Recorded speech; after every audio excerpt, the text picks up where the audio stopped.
I just went straight there, like right from my hometown. I'm from Boise, Idaho. And I went straight to Ghana. They had the MTC there in Tema, right next to Accra, which is the capital city. And it wasn't quite what I was expecting it to be, because all my brothers went through the Provo MTC, and they always talked about how good the food was, and, well, it's good at first. And just sort of that Provo MTC experience. But in Ghana, it's quite different.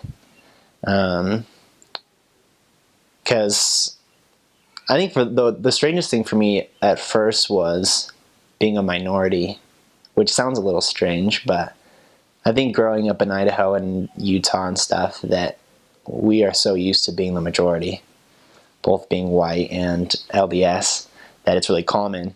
But finding myself in Africa, white, LDS, they're all minorities there, and it was really strange and hard for me at first to get a sense of what a minority feels like.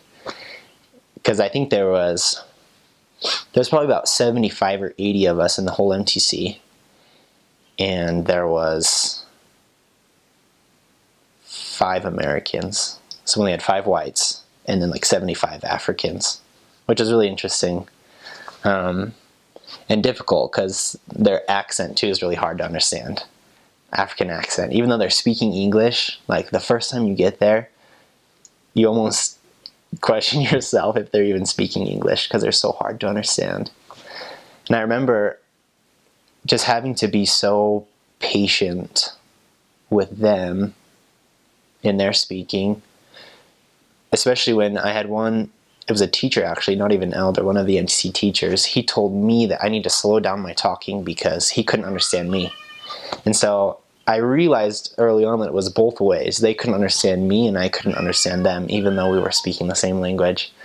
And so I guess just some MTC advice that I would give to them if they're going to the Ghana MTC is to be prepared for that and to be really patient with trying to communicate with each other.